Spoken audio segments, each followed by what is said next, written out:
Unidos en Diálogo, un programa en el cual usted tiene la oportunidad de conocer la problemática nacional, pero no quedarse ahí. El diálogo significa que tenemos que buscar soluciones a la problemática planteada, y de eso se trata, un programa en el cual entre personas podemos dialogar y dar respuesta a las soluciones posibles al país. Hoy abordaremos un tema de suma importancia: los derechos humanos. ¿Qué son realmente los derechos humanos? ¿Quiénes somos los que tenemos derechos humanos o quiénes no tenemos derechos humanos? ¿O es que esta cuestión es selectiva? Hoy vamos a hablar de ese tema, la importancia que tenemos que ver. ¿Será posible que la educación es un derecho humano, la salud es un derecho humano, el agua es un derecho humano, el que respiremos es un derecho humano? O sea, no sabemos por qué se nos quiere confundir en un momento dado del significado de lo que es derechos humanos. Y en este sentido, pues traemos de invitados a dos personas que de una u otra forma se relacionan con los derechos humanos. Uno defendiendo directamente los derechos humanos y otro conociendo e informándose para poder hacer sus acciones, que realizó sus acciones en el transcurso de su vida en el ejercicio profesional que le competía. Y en este sentido, pues, los invitados el día de hoy tenemos al abogado Jorge Jiménez, representante de los derechos humanos y defensor de los derechos humanos, así como al general Luis Alonso Maldonado, quien en su vida profesional estuvo en el ejército, pues haciendo lo que en un ejército de un país compete, ¿verdad? Pues aquí, gracias a Dios, no hemos estado en guerras con otros países, pero siempre es importante estar listos ante cualquier eventualidad. Así que bienvenidos y muchas gracias por acompañarnos el día de hoy. Jorge, ¿nos podría decir usted qué significa derechos humanos, por Dios, para que salgamos de esta duda y que pongamos con claridad meridiana a aquellos que nos quieren confundir en relación a los derechos humanos? Bueno, primero buenas noches, felicitarlo por este espacio Unidos en Diálogo. Buenas noches también al general. Pues los derechos humanos son todos los que tenemos desde el momento que nacemos. Lo tiene toda la persona, así no importa su condición social, su nivel académico, su condición política, religiosa, sino que son los derechos que adquirimos desde que nacemos, desde el derecho a la vida.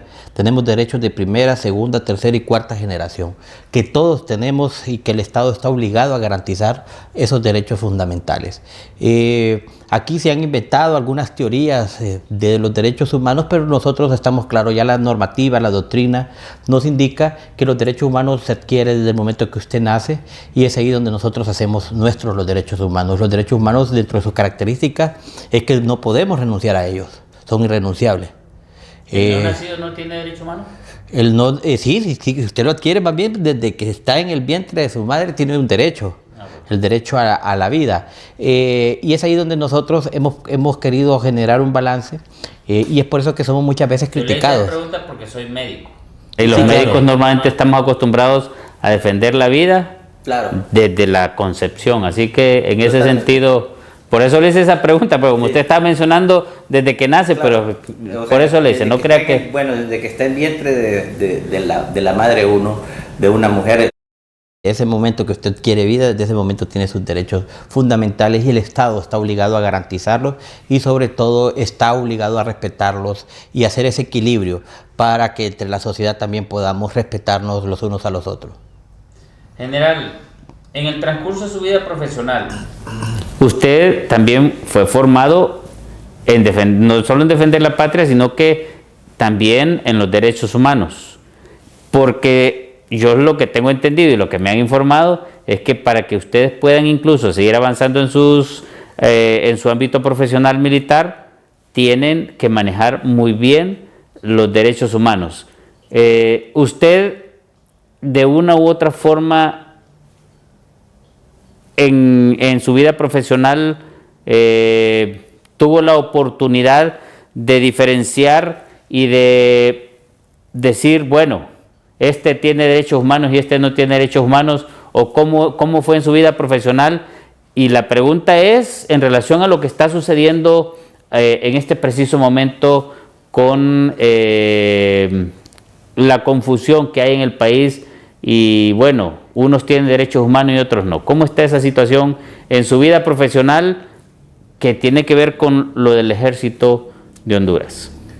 Muchas gracias por la invitación. Saludos, licenciado. En realidad se va aprendiendo poco a poco esta terminología en el ambiente militar. Hasta llegué a un momento en el cual hice un estudio en Roma, en San Remo, sobre derecho internacional humanitario. Y también ahí abarca algo de derechos humanos. Y en ese contexto de los conflictos armados, los derechos humanos aparecen como el freno de las estrategias, las acciones, el empleo de medios destructivos para que no se violenten los derechos humanos en el marco del conflicto armado. Mientras crecía en la vida militar, mi ejercicio de profesión se llevó a cabo en el contexto de la Guerra Fría, del conflicto este-oeste. Y ese conflicto este-oeste también creó algunas figuras, algunas formas de identificar, valorar, definir los derechos humanos. Y de repente se identificó que el Estado es el protector de los derechos humanos, pero es el único que los viola. Esa es una concepción que está ahí. Hoy es un día que tal vez podamos despejar si eso en realidad es una verdad absoluta. Verdad absoluta en el sentido que si el derecho humano es universal, no podemos poner diferencias entre quién lo viola y quién no lo viola. Entonces, en la medida de que fuimos creciendo en la vida militar, se nos fueron presentando distintos escenarios. Otra de las experiencias que tuve fue... En la década de los 80, usted, que es la época de la Guerra Fría, como mencionó, ¿qué rango ostentaba en ese tiempo? Capitán mayor. Capitán y mayor. O sea, que era de los que tenían que ir prácticamente al campo. El capitán todavía va al frente de una organización básica de cada arma, de cada fuerza para enfrentar alguna situación de riesgo. Porque en esa época de los 80 la cuestión fue algo fuerte en relación a lo que venían las órdenes de los altos jerarcas, a lo que sucedió en el país, que prácticamente ahí sí hubo mucha violación a los derechos humanos en algunos casos, e incluso se mencionaron muchos desaparecidos, pero también muchos desaparecidos se mencionaron que algunos viajaron para otros países. O sea, hay algo ahí en la nebulosa que nadie nos quiere aclarar, y a nosotros como ciudadanos nos interesa saber esos detalles, ¿verdad? Porque no se trata simplemente de culpar o decir fulano o sutano o tal institución o tal gobierno hizo tal cosa, sino qué es lo que realmente pasó, porque para poder tener nosotros la oportunidad como país de generar un desarrollo, en primer lugar no vamos a generar un desarrollo social y económico jamás, nunca en pugnas o en divisiones. El desarrollo social y económico de este país se va a lograr única y exclusivamente si todos y cada uno de nosotros nos unimos y nos esforzamos por generar ese desarrollo sostenible. Pero entonces, para lograr eso, tenemos que poner las cartas sobre la mesa, como se dice popularmente. Y lo que pasó, por ejemplo, en la década de los 80, lo que pasó en lo que algunos dicen golpe de Estado y en lo que otros dicen sucesión. Podemos hablar de hechos históricos como la huelga del 54, luego la década perdida que es nombrada de los años 80, luego también hablemos de los del caso 4 puntos cardinales en 1994, 4 jóvenes que fueron asesinados en manos del Estado y que fueron descuartizados y sus cuerpos fueron tirados a los 4 puntos de la salida de nuestro país, de nuestro territorio de aquí de Tegucigalpa. Y hablemos también del hecho histórico del 2009. Esos son acontecimientos históricos en materia de derechos humanos que usted mismo ha dicho. No salimos de uno para entrar a otro. Y no, que pasó en los Horcones, por ejemplo. Y está otro tema que es el tema ¿Qué opina usted del asesinato de los Horcones, que está impune. O sea, la idea es, si traemos a colación un tema, es traer A colación todos los temas, porque aquí la cuestión es que nadie está libre de culpa en lo que estamos hablando. Entonces, pero no nos podemos tampoco quedar solo en que estamos libres de culpa, sino que tiene que pagar el culpable directo, pero también los que impulsaron los procesos de violencia, los que generaron esos procesos por ambiciones políticas, por ambiciones a la plata, por ambiciones de ego, etcétera, que son los que nos mantienen en esta pugna y división al país.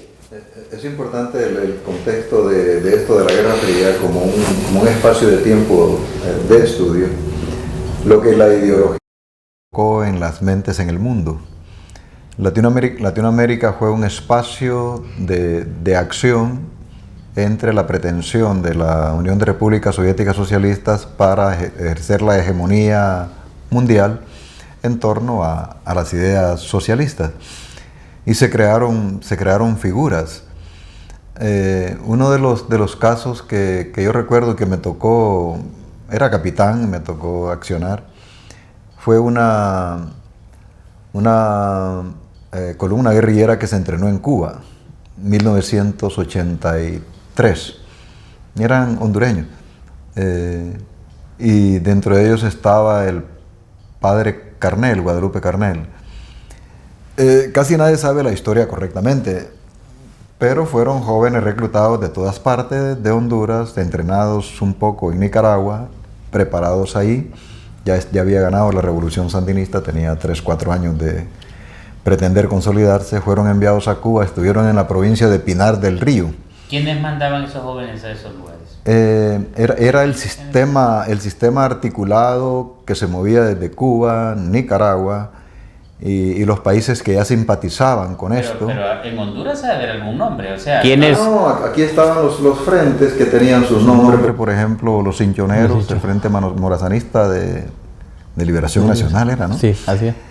Y el Ejército Popular del Pueblo, Revolucionario del Pueblo, ERP, expresiones así. Aquí estaba a nivel de la enseñanza, estaba el FESE, que era un órgano de preparación de juventud para orientarlo en ese sentido, Frente Estudiantil de Segunda Enseñanza. La Federación, la FESE. La Federación. Y estaba en la universidad los frentes identificados con la izquierda. El FRU. Pero se mencionan frentes, pero... Esos frentes son personas, tienen que ver personas, tiene que ver una cabeza que es la que dirige esas cuestiones. Bueno, aquí había líderes que ocuparon la rectoría de la universidad y también la rectoría de la Escuela Superior Escuela Superior del Profesorado. Del Profesorado, Francisco Morazán. Esos dos fueron los ámbitos de influencia de orden académico de toda esa doctrina. Yo sufrí un impacto que tal vez lo podemos asociar como derechos humanos. Yo quería entrar a la universidad, llegué con mi uniforme, con mi gorra, y me hicieron una acción de ofensa, chafarote y todo lo demás. Entonces me regresé y no volví a ir. Esa fue... estaba mencionando del padre, ¿cómo es la cuestión? Como el padre Guadalupe Carnel, lo conocí desde niño yo, porque yo estudié en Progreso. Pero yo estudié en el lado pobre. El padre Guadalupe era maestro del Instituto San José del Progreso. Era un hombre muy educado, muy culto y también muy cercano al pueblo. Entonces él se entusiasmó por esas formas de pensamiento. Bueno, para agregar esto, 3 de mis compañeros del aula de primer curso, segundo y tercer curso del Colegio del Progreso fueron entrenados en la Patricio Lumumba. Uno de ellos vive. Todo ese mundo que movió la gente, entonces la orilló a desplazarse hacia esa ideología y creó esa confrontación. Honduras tuvo gobiernos militares de golpes de Estado y cuestiones así, pero en Honduras esa cúpula militar como tal no se utilizó para reprimir al pueblo. Las fuerzas militares se emplearon para poder salvar de la tendencia y de toda esa estrategia de dominación a la cual iba a caer Honduras. Esos guerrilleros eran 91 y llegaron Cuba, Nicaragua y entraron por la parte este de Nicaragua, por la cordillera Entre Ríos. Y allí fuimos empleados los principales que teníamos, que éramos de operaciones especiales. Y yo también tuve una participación ese mismo año y en ese mismo tiempo en El Salvador, en la frontera con El Salvador. En el tiempo del conflicto de El Salvador era fuerte. Estaba muy fuerte. Entonces allí muere Guadalupe Carney. Muere, solo recuerdo el seudónimo, era Pablo Mendoza, que era el líder de la columna. Usted recuerda el nombre correcto de él. Era un doctor, era el líder de la columna. Y luego muere una gran cantidad de gente y otros quedan prisioneros. Yo interrogué a un prisionero, pero ya en la parte ya pasiva. Y me dolió mucho lo que le había pasado. Tenía 17 años. Y lo convencieron y lo interrogaron. Y me dice, ¿y por qué hiciste eso? No, es que a mí me gustó, que me iban a llevar acá. Era un sistema de reclutamiento. El objetivo era conformar 4 bases de guerrilla en Honduras y expandirse para el control. Pero hablando de derechos humanos... Pero antes de que me hable de eso, ¿usted sabe la cifra de personas que murieron en El Salvador ante ese problema de la guerrilla? 57.000. ¿Y en Honduras cuántos más o menos? Muy poquitos, no llega ni a 400. Yo le hago esa pregunta... Y no quiero sonar pesado, pero 400 en comparación a ¿cuántos? Como 57.000. 57.000. Y no sé si estoy equivocado o fueron 75.000. Pero el promedio ronda entre los... Y para que le aclaremos esto a nuestros televidentes, eso fue en la década de los 80, en lo de la época de la Guerra Fría, lo que se conoce como la década perdida en algunos momentos, y lo que se conoce para otras personas como el haber detenido en Honduras la caída del país en manos del socialismo en aquel momento. Entonces, de 50 a 75.000 fallecidos en un país tan pequeño como El Salvador, a 400, que me duele porque como médico yo no puedo pensar en ni una tan sola persona. Yo toda mi vida le he dedicado a defender la vida y a salvar vidas. Entonces no puedo yo creer que es correcto que muera una tan sola persona. Pero comparar entre 50 a 75.000 a 400 personas por las acciones que se realizaron por el mismo gobierno en la década de los 80 para, entre comillas, defender la soberanía y evitar que el socialismo entrara al país, creo que es algo que lo deben de comentar ustedes dos, esas dos cifras. No sé qué piensa Jorge. Para nosotros una vida es valiosa. Hoy todavía hay familiares que se plantan todos los viernes de inicio de mes abajo del Congreso Nacional a exigir que quieren ver el cuerpo de su hermano, de su hijo, de su esposo, que a este momento no se sabe a dónde están. Y creo que sí el Estado está obligado. Si fueron solo ustedes, podemos hablarlo de cifras, una tan alarmante como fue la de El Salvador, y vemos 400 vidas que sí pesan, claro que sí duelen, que sí se tuvieron que investigar, que sí se tuvieron que sancionar, que tuvo que haber habido una sanción de no repetición de hechos, para que hechos como esos no volvieran a suceder, y también de poder nosotros garantizar un Estado de Derecho fortalecido, que no tendríamos que tener, y vuelvo a decirle los momentos históricos, el 1994, donde por el simple hecho de vestirse con chores y camisas asesinaron 4 jóvenes y los lanzaron en las 4 salidas de nuestra capital, descuartizados. Y fue condenado el Estado de Honduras y se le llama 4 puntos cardinales. Pero ¿y usted sabe dónde está el monumento de los 4 puntos cardinales? Para que vea que este pueblo no tiene memoria histórica, no le enseñamos. Es el puente que está a la par del Estadio Nacional, ese puente se llama los 4 puntos cardinales. Pero a la gente no le decimos que significa una historia. Tampoco los llevamos en Olancho. ¿Por qué fueron asesinados? Los confundieron creyendo que pertenecían, en aquel momento dicen que estaba el tema del ingreso de las maras y las pandillas. Y los confundieron por su vestimenta, que andaban creyendo que eran pandilleros. Y por eso fueron asesinados. Pero vámonos también, que tampoco le hacemos una reseña histórica a la gente, o una memoria histórica a la población, de llevarlos a donde pasaron las muertes de los Horcones, que es un hecho histórico, que sus crímenes están... ¿Cuántas personas fallecieron en los Horcones? En los Horcones creo que fueron más de 8 o 10 personas. Por ahí es verdad. Como 9, Como 9, ¿verdad? Sí, pero ¿y sabe qué es lo más? Que a los que muchos le llaman líder, jaló un saco de cal. Y en vez de ir a denunciar a quien había cometido ese horrendo crimen, le ayudó a echarle la cal para que no hiediera los cuerpos de estas personas. Es ahí donde, si bien es cierto, nos concentramos en toda la región, en lo que ha existido políticamente, pero hay que concentrarnos en los hechos históricos en este país. Aquí hubo hechos en el 2009, en el 2017, los más recientes. Sí, y actuales. En esa época es que yo todavía estoy inquieto un poco con lo que pasó en la década de los 80, para pasar luego a lo que pasó en la siguiente década, es porque estos jóvenes que estaban preparados, general, ¿venían con armas o venían sin armas? ¿Quiénes? Los 70, los que venían preparados de Cuba y todo. Guerrilla. A lo que pasara.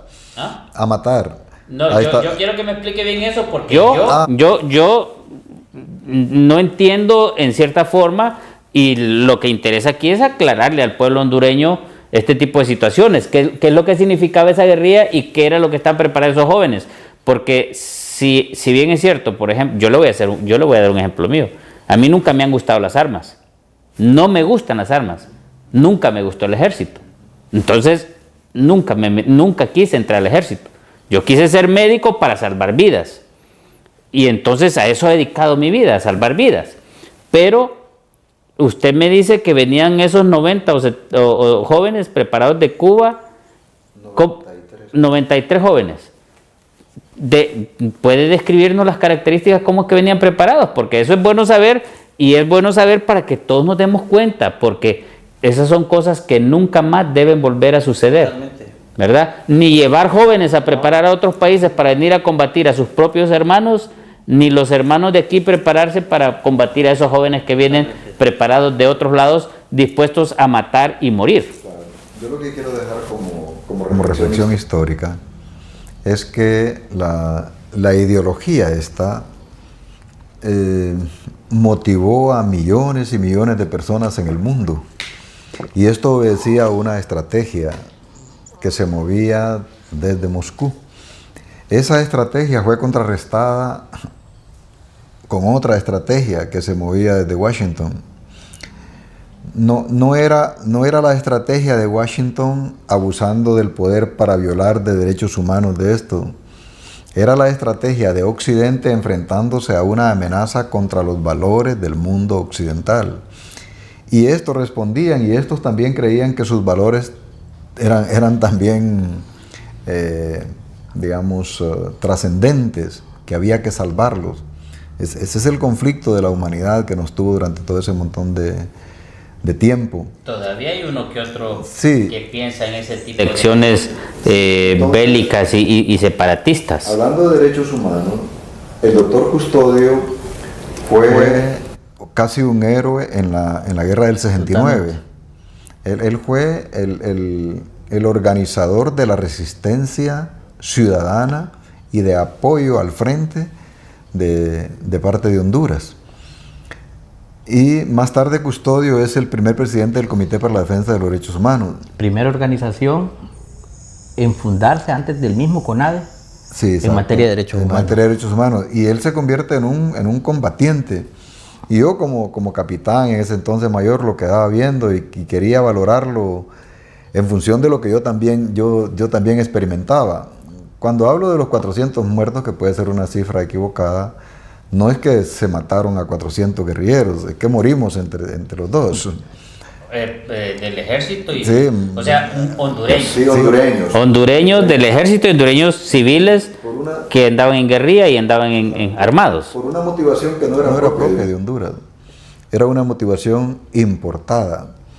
Y eso se entronizó tanto en Guatemala, en El Salvador y en Nicaragua, que el promedio en los tres países fueron de 50 a 70 mil muertos en 10 años, ¿va? Duró y El Salvador un poco más.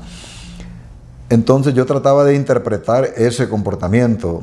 Nunca tuve la oportunidad de conversar así con el doctor Custodio, pero casualmente en el cierre de mi vida, ya en retiro, me le acerqué, nos hicimos amigos, estuve en su entierro. También soy amigo de Pavón, de Andrés Pavón. Somos amigos. Aquí estaba con nosotros Andrés Pavón. Sí, somos amigos. Y porque yo traté de interpretar el fenómeno.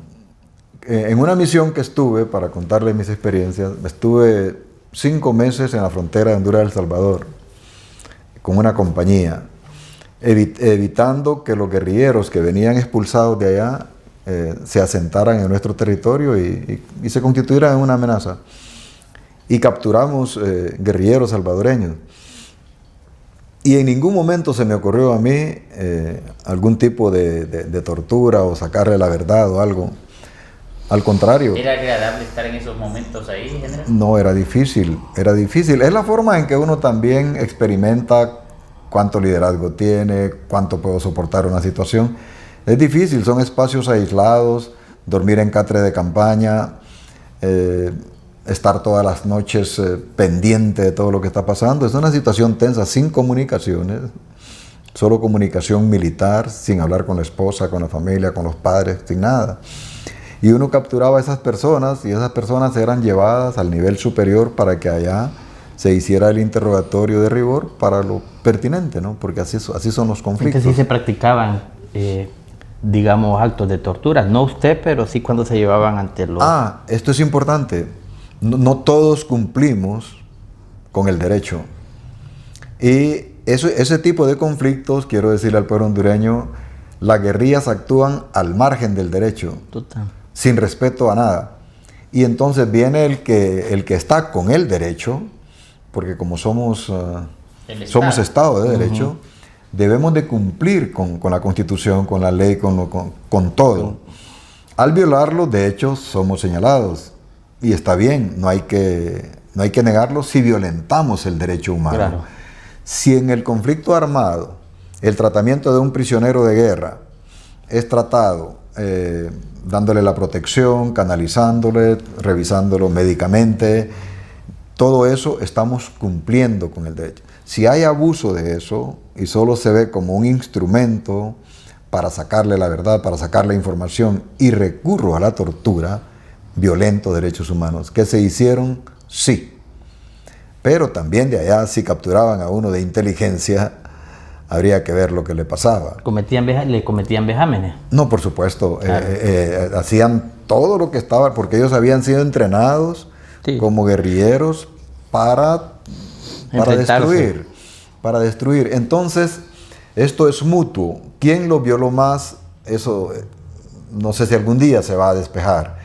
Pero que el ser humano estuvo durante todo ese periodo de casi 4 décadas sometido a una violencia generalizada en el mundo y en esa violencia generalizada los seres humanos cayeron afectados por sus propios derechos en violaciones, eso es verdad. ¿Quién lo hizo más, quién lo hizo menos? Eso es muy difícil de medir. Pero muchos de los que hemos servido como soldados evitamos caer en esto de la violación del derecho humano y otros a lo mejor sintieron hasta satisfacción de violentarlos. Y en el caso suyo, estuvo en riesgo de perder su vida y salvar su vida eliminando a otra persona. Lo vamos a responder eso después de venir de la pausa, porque es difícil, o sea, si alguien, usted anda uniformado y alguien lo amenaza y le saca o su vida o la vida del otro. Pero eso lo vamos a responder. Vamos a una pausa, ya retornamos aquí en Unidos en Diálogo con nuestros invitados, Jorge Jiménez, Derechos Humanos, y el general Luis Maldonado, que dedicó su vida al ejército hondureño.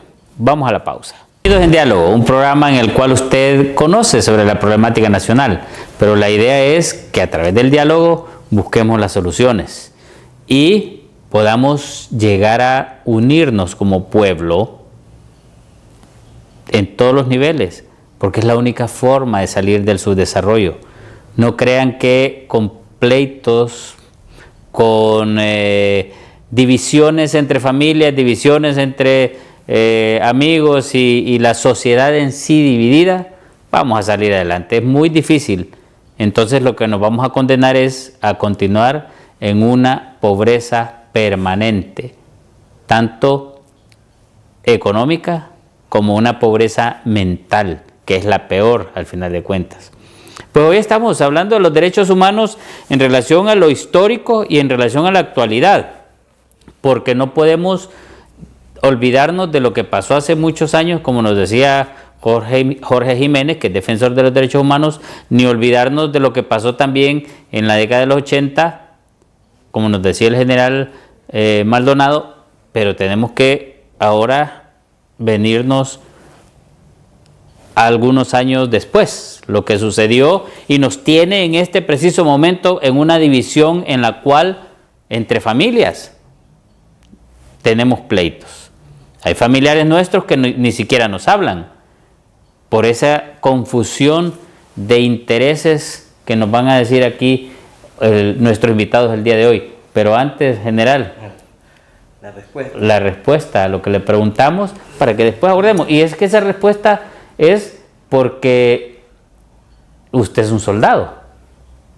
Y así como un policía, y por eso lo hago, porque así un policía en la actualidad, igual que un soldado, se enfrenta a diario en la calle ante esas situaciones. Y entonces después le caen los derechos humanos o qué sucede ante esa situación. Por eso es la pregunta, ¿quiénes son los que tenemos derechos humanos ante todo esto? Las violaciones de derechos humanos, o sea que lo que el general diga puede ser usado por el...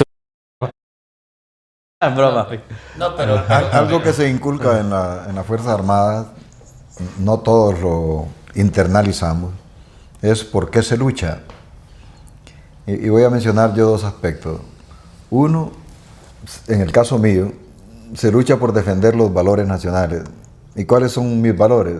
Mis valores son libertad, independencia, constitución, república, democracia y derechos. Entonces, soberanía. Todo lo que toque eso está en contra mía. Y al violentarlo, al atacarlo, al ponerlo bajo riesgo, yo estoy en la obligación de defenderlo y respondo como soldado.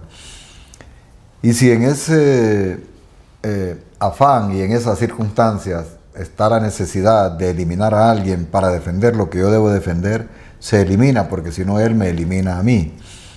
Pero la naturaleza de la psicología del soldado no es eliminar a otra persona, es defender lo que debe defender.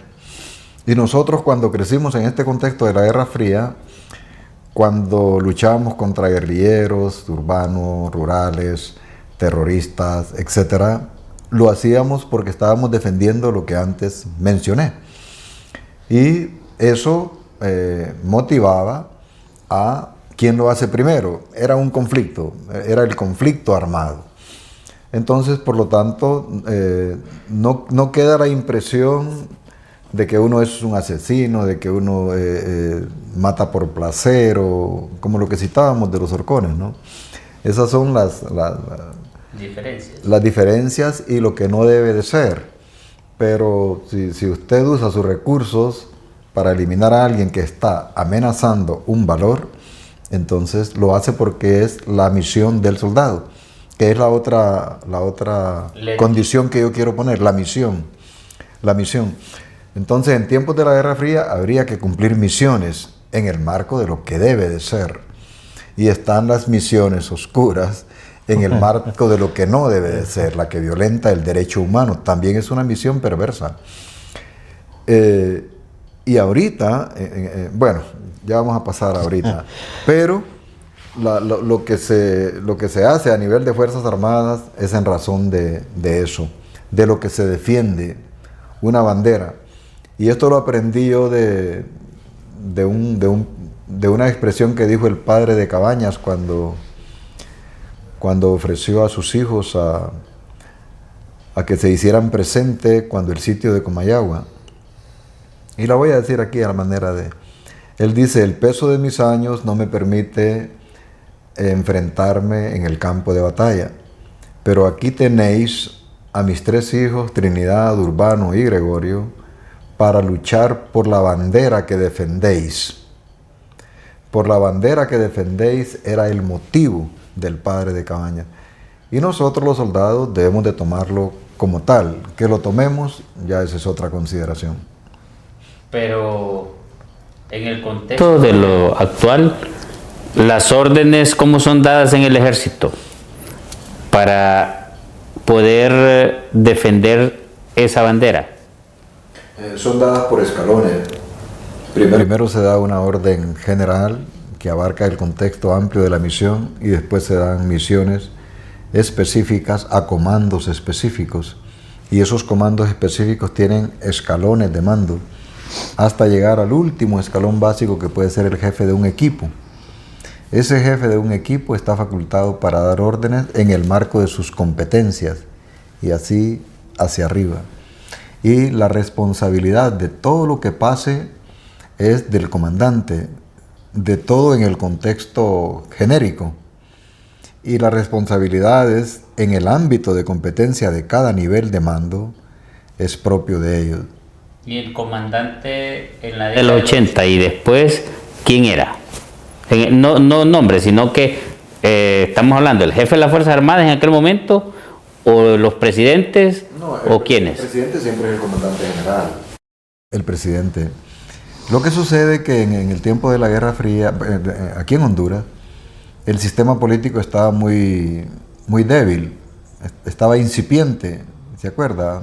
Los 17 años de gobiernos militares, 1982 un presidente, y ese presidente llega débil respecto a tratar los asuntos de Estado y cae en el marco de la Guerra Fría. No era tan débil Flaso Córdoba. Pero, eso le iba a decir. Pero había un protagonismo del militar del momento. No, pues ahí para Martínez, ¿no? Para asesorarlo, para decirle tenemos que llevar esto así. Entonces él se ajustaba porque la cultura política de gobernar se había estancado. Entonces las decisiones de los presidentes del momento eran vacilantes. Ahora, otra época de la historia nuestra, que yo estaba hablando aquí en la pausa con ustedes, porque para los que nos están viendo, hombre, no me da pena, pero al final de cuentas es la realidad. Viví la década de los 80, pero también he vivido del 2006 para acá lo que ha sucedido en el país. O sea, 2 épocas oscuras realmente del país, en la cual nos ha traído unas divisiones, como usted decía al inicio, por la influencia de Rusia, Cuba, etcétera, etcétera. Y desde el 2006 para acá, ¿cómo está la cuestión? Sí, el tema es que previo a que el 2006 hay que recordar que justo porque no sabemos el derecho legítimo que tienen las víctimas, que tiene usted, que tuvo su familia, que fue perseguida, que fue huida, que es el derecho a la verdad, que ya la Corte Interamericana de Derechos Humanos lo ha puesto como un derecho de las víctimas, el derecho a la verdad, saber qué ocurrió. Y como en estos hechos históricos que cuando yo inicié les comentamos, usted comentó el de los horcones, no sabemos qué sucedió, no se impartió justicia en la década de los 80, como dijo el general, habían buenos soldados, pero también habían soldados encomendados en misiones oscuras y perversas. Se enfrentaron y quizás también murió gente que no tenía, como decir, vela en el entierro, sino que gente inocente. Es ahí, como no hay un derecho, no sé si usted ha leído los hechos, hablan por sí mismos, que los escribió el doctor Leo Valladares, el libro Cuando las tarántulas atacan, son hechos históricos que nunca fueron investigados para haber sancionado de manera individual o general a los que cometieron esos horrendos crímenes. Y no solo hablo en materia de los soldados o del gobierno que hizo, sino que también de los que asesinaron a soldados. Si se hubiera habido una investigación verdadera, pero ahí no hubo. Entonces, ¿qué hacían? Borrón y cuenta nueva. Entonces nos llevamos a supuestos gobiernos democráticos desde Suazo Córdoba hasta la fecha, y tuvimos pues en el 2009 otro quebrantamiento, y a mí me ofende cuando dicen, y espero que el general no vaya a decir que en el 2009 es que quería venir el socialismo, porque a mí cuando me dicen que los que querían venir eran de izquierda y eran socialistas, por Dios, yo le puedo decir que lo que eran oportunistas. No tenemos que ver nosotros ni tampoco criminalizar, ni ver como que la izquierda es la come niños, viene a secuestrar el país, porque si no, vámonos a países como China, que lo tienen como comunista, pero su economía es capitalista y ha salido en el desarrollo, y lo podemos ver que habían ciudades que estaban en el pleno abandono y cómo pudieron avanzar, pero también podemos ver... Ya tenemos un montón de tiendas chinas en Comayagüela. Pero vamos ahora al hecho histórico del 2009, un desafío que hubo donde un presidente cometió graves errores que le costó su expulsión del país. Muchos le llamamos golpe de Estado. La Comisión de la Verdad lo dice que fue un golpe de Estado. La comunidad internacional lo dice que fue un golpe de Estado. Pero ¿qué sucedió? Con aras de tratar de resolver este entuerto, decían, entonces hay que ir a firmar un acuerdo de Cartagena y perdonarles a uno los crímenes, los actos de corrupción, y traerlo porque era la víctima. Crearle su propio partido político, permitirle que se inscribiera, y fuimos permitiendo, pero no había, aquí en este país no había justicia, porque hasta hoy sigue habiendo un país sin justicia. ¿Se imagina que el día de hoy no se sabe quién mató a Guadalupe Carné? Hasta el día de hoy no se sabe todo, en estos conflictos históricos quiénes los han matado.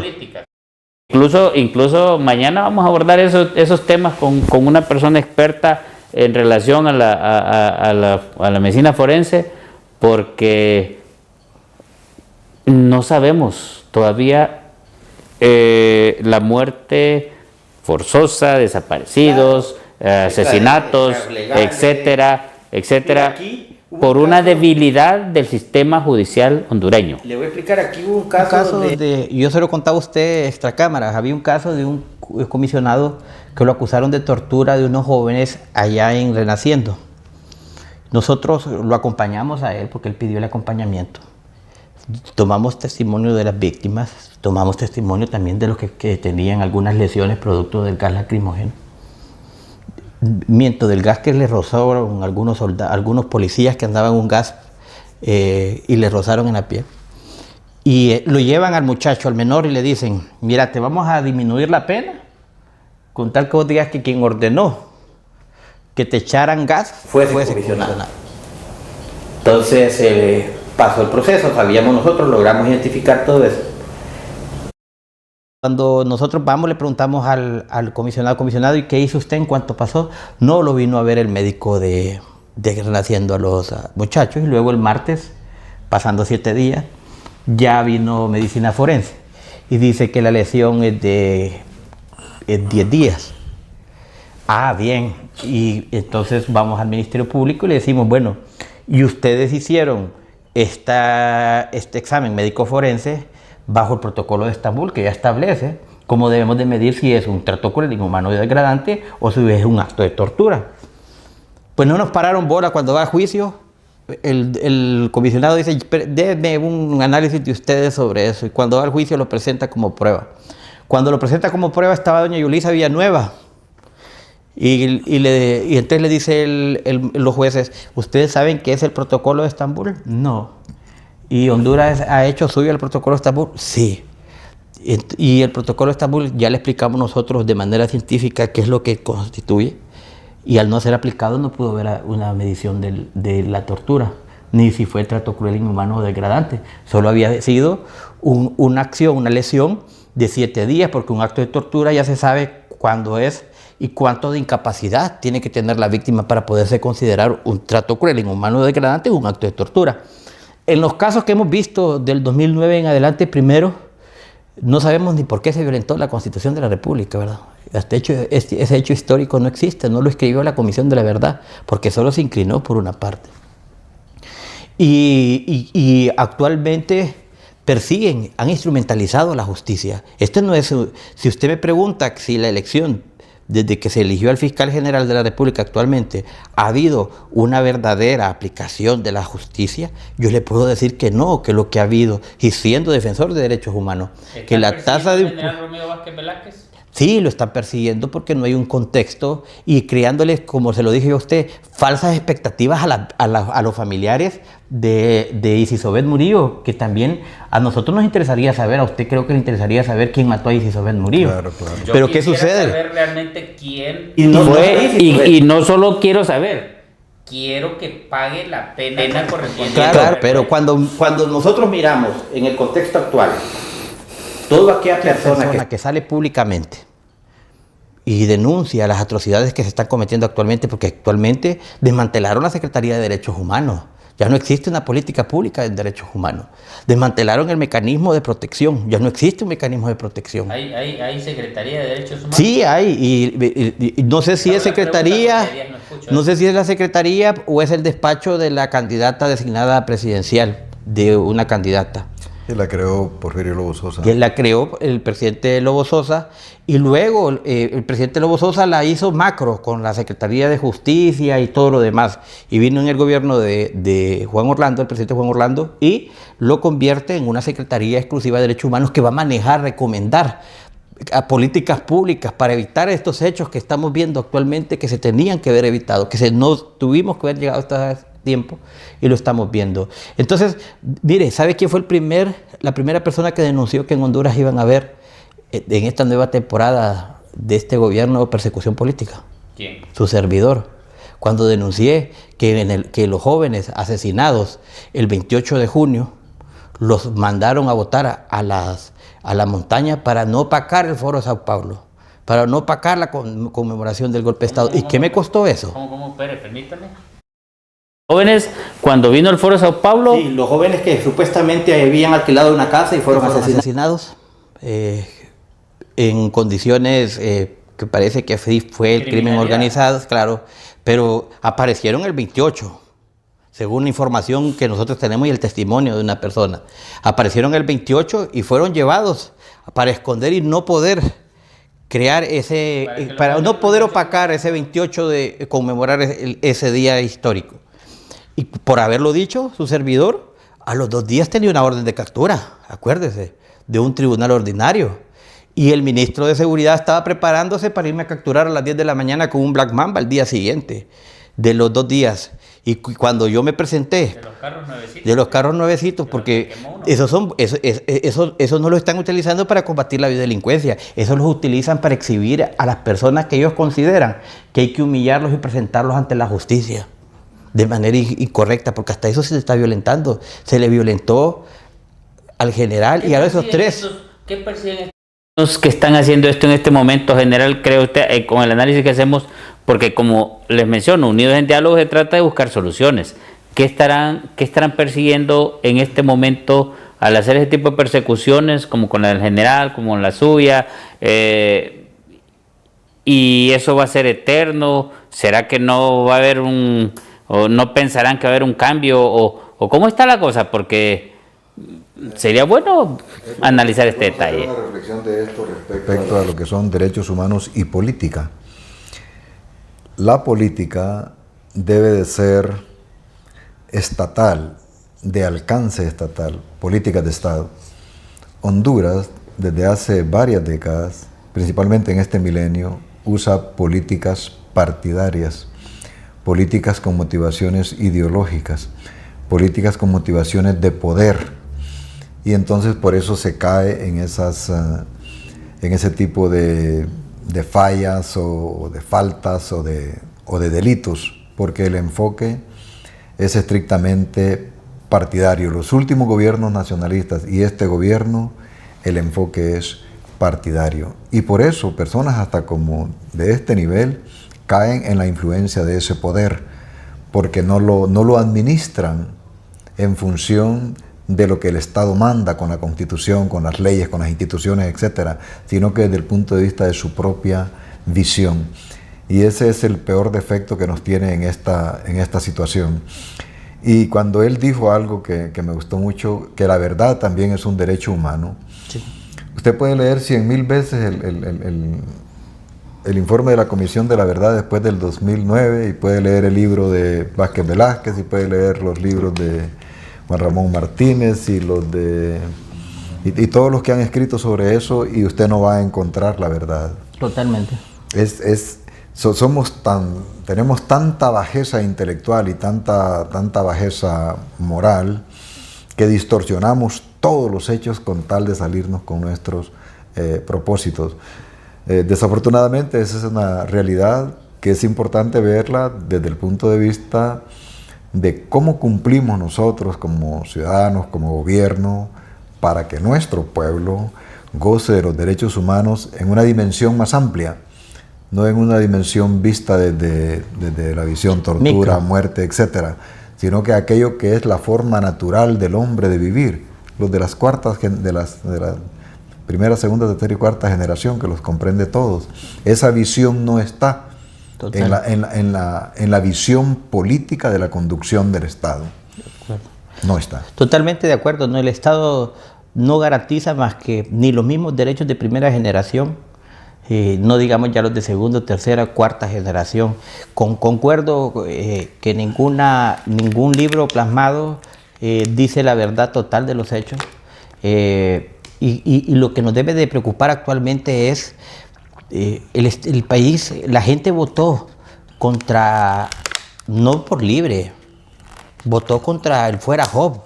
Querían sacar a Juan Orlando Hernández y toda su cúpula y todo lo que estaba pasando en ese momento, y le dio el voto a Libre porque creía que íbamos a tratar un poco de recuperar el Estado de Derecho. Pero hemos visto que si le excusaban a Juan Orlando Hernández de dictador, de narcodictador y todo lo demás, podemos ver que actualmente tiene las mismas características.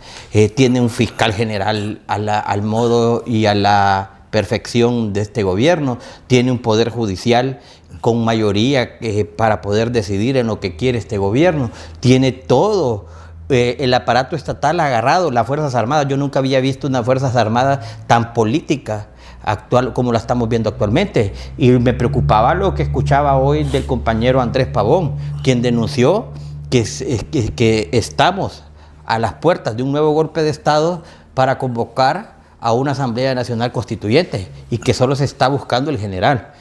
Cuando yo escucho ese tipo de acciones, pues vamos a retroceder nuevamente un golpe de Estado por un interés mezquino, que es lo que dice usted. Aquí no se ha trabajado por una política pública que nos diga a nosotros cómo vamos a estar en el año 2050, sino que aquí improvisamos a la política partidaria. ¿Sabe qué es lo más triste? Que criticábamos el pasado, y yo ahora se lo puedo reconocer, la mayoría de mis compañeros de organizaciones insignias que pertenecen a la Coalición contra la Impunidad, el COFADE mismo, están secuestradas y están aplegadas a un gobierno que es violador de derechos humanos.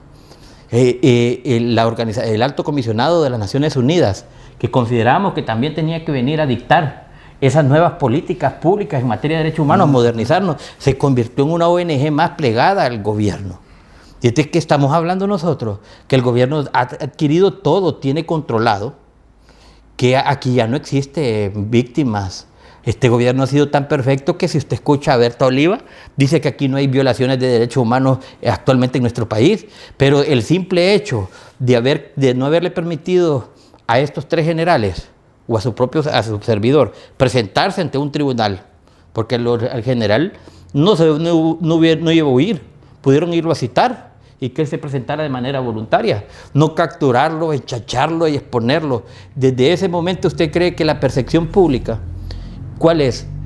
La condena moral, que aunque ellos salgan inocentes, y no solo hablemos de los generales, hablemos de los que capturan a diario, los exponen como que fueran altos delincuentes y luego salen con sobreseguimientos definitivos. ¿Y quién le restituye el derecho a su moral, a su daño y a la imagen que le provocó el Estado. ¿Quién lo hace? O con esos shows que ha hecho el actual ministro. No sé si ustedes se acuerdan de un diputado, de alguien del ENE que mató, en el actual gobierno, que mató a otro compañero de él. Y lo capturaron en una Black Mamba, pero de ahí la noticia se desapareció de ese caso. Y le dieron una carta de libertad definitiva. La tasa de impunidad en nuestro país es del 93%. Y la tasa de impunidad en materia de derechos humanos es del 98%. Mire, la Fiscalía de Derechos Humanos vamos a comprobar algo. Y están ahorita en estos momentos, ¿sabe? Yo siendo psicofá de confiar en que existe un Estado de Derecho, existe un fiscal, yo no hubiera puesto acusación privada. ¿Por qué puso acusación privada? Porque se consideran que no es capaz la Fiscalía de probar los delitos de los cuales están culpando a los 3 generales. Fue por otra razón. Y entonces usted se pone a pensar qué es lo que están tramando. ¿Y por qué querían cambiar de delito de homicidio, que la Fiscalía cometió ese error garrafal y lo reconocen ellos a lo interno, al delito de asesinato? Porque el homicidio no existe para declararlo como crimen de lesa humanidad y poder decir que hubo una responsabilidad en la cadena de mando. Sino que ahí se dieron cuenta que en materia de derechos humanos había que decir que era un asesinato para pasarlo a un crimen de lesa humanidad, pero hay otro tema. No lo hicieron con el protocolo de Minnesota, que ya establece lo que hablábamos con usted, las muertes extrajudiciales, las muertes en manos de policía, las muertes de militares. Y mire, aquí esto abriría un abanico, si condenaran al general por este caso, abriría un abanico para que todos los presidentes de la República, desde Mel o desde antes hasta la fecha, estén presos, y los generales también, y los comisionados generales de la policía también. ¿Por qué? Porque en todos los gobiernos hay buenos y policías y soldados, pero también han habido malos que han apuntado su fusil contra la población. Y vámonos, si no, entonces a los hechos del 2017. O no, vámonos a los hechos más recientes. Entonces la presidenta debería también estar judicializada en estos momentos y su ministro de Seguridad por la muerte del barrista allá en San Pedro Sula, o por los 2 jóvenes asesinados en el mercado. Las 46 mujeres. Y las 46 mujeres asesinadas en PNFAS. Entonces, si eso es lo que queremos hacer, ya expliquemos una justicia verdadera para todos. En Bolivia hay un caso, cuando le dieron golpe de Estado a Evo Morales, mire que no hay generales presos. ¿Quién cree que está presa? La presidenta de facto. Y nadie habla de eso. Entonces creo que, y hoy me sorprendió más y me indignó más ver un fiscal general que le va a reclamar a la Corte. Y le dice, ¿cuándo van a acelerar los requerimientos fiscales? Y esto más, cuando sale dice, ya hay 2 denuncias contra 2 magistrados y los vamos a investigar y les vamos a aplicar. Es una amenaza. ¿Hay una verdadera Estado de Derecho? No hay. Lo que estamos viviendo en estos momentos es la consolidación. ¿Y eso que hizo es un delito? ¿Prescribe o que puede ser juzgado dentro de unos cuantos meses o años, lo que acaba de mencionar usted que hizo el fiscal? Las violaciones de derechos humanos no prescriben, y lo que le ha hecho es una violación de derechos humanos. Y ha también hecho no solo una violación de derechos humanos, ha hecho un delito de traición a la patria, porque él debe de respetar que ese es un poder del Estado y no debe de ir a presionar. ¿Y sabe qué tanto es el tema de la Fiscalía? Que nunca el mejor fiscal que debe de existir en el mundo es el que guarda silencio y que con sus hechos va hablando. Pero lo escuchamos diciendo las frases de ahora, es que es bastante lector del marxismo. Y dijo, no, es que no se vaya al escritor, dice, de lo que yo digo, porque dice muchas frases del manifiesto comunista, sino que váyase usted, dice, al contexto y al texto actual. ¿Y lo que hizo en la cadena nacional? Totalmente, es violatorio. Miren, todo lo que se ha hecho actualmente tiene como indicadores de violentarles. Vuelvo y repito, no se puede quebrantar. La Constitución de la República dice que usted es inocente mientras no se lo compruebe lo contrario, y que quede firme. Y aquí a Naricito Afura le dedicaron una cadena nacional. Cuando salió un video del hermano del expresidente Zelaya, le dedicaron a un montón de ciudadanos con nombres y apellidos una cadena nacional, para que veamos estos hechos históricos. Y en nada quedó, porque ninguno está preso aquí en Honduras. O dígame usted quién está preso de esos que él mencionó, que muchos son hasta candidatos actuales. Vámonos también al hecho histórico que han cometido, y es que tan rápido están queriendo actuar que ni se dan cuenta quiénes judicializan. ¿Cómo es posible que el fiscal no se dio cuenta que había una diputada del Parlamento Centroamericano? En el caso mío se investigaba desde el 2021 el supuesto delito de estafa. ¿Y usted cree que ellos no sabían que yo era diputado del Parlamento Centroamericano? Si usted va y le investigan y sale que usted es funcionario público. ¿Y qué hicieron? Me metieron a un procedimiento ordinario con una orden de captura de un tribunal ordinario y en vacaciones todavía. Entonces, estas son violaciones al debido proceso. Sí, se quebrantó la Constitución de la República. Aquí escucha usted todos los días a un ministro de Planificación y Estrategia insultando a diestra y siniestra, que ya no hay violencia contra la mujer. O he escuchado a las mujeres irse a solidarizar con Beatriz Valle o con todas las mujeres a las que ese hombre ofende a diario. No lo hacen, guardan silencio cómplice. Y es ahí donde nosotros, ahora vámonos al contexto actual, el general salió a denunciar muchas acciones de este gobierno. ¿Y qué le pasó por denunciar las acciones? Lo arrinconaron, lo humillaron de una forma en que, aunque él salga inocente, le vendieron a las víctimas, que es la mamá de Isis Obed y el papá, que ahí había un derecho a la verdad. Y cuando le den un sobreseguimiento definitivo, vámonos a esa teoría. ¿Es satisfacción para ellos haberlo tenido ahí a Romeo Vázquez Velázquez? O vámonos a lo otro. Condenan al general, satisfacción de la víctima, saber que el general está preso pero no se sabe quién jaló el gatillo. Entonces son hechos que hay que verlos desde el punto de vista frío. Los derechos humanos, concuerdo yo con usted, hay que verlos no como meramente como una teoría, sino que hay que llevarlos a la práctica. Y actualmente, si ustedes me preguntan, ni en el gobierno de Juan Orlando Hernández Alvarado se ha sufrido las violaciones de derechos humanos que existen actualmente, ni se perseguía a la oposición como actualmente está pasando. Lamentablemente. General, ya llegamos al final. Sus palabras finales, ¿qué recomienda usted para que con el diálogo nos unamos y busquemos un camino hacia el desarrollo social y económico del país? En pocas palabras, general, porque ya estamos con corto tiempo. Debemos de entrar en un proceso de rectificación y de reconciliación. Y esto debe estar fundamentado en el interés nacional, la identificación de los intereses nacionales y las aspiraciones del pueblo hondureño.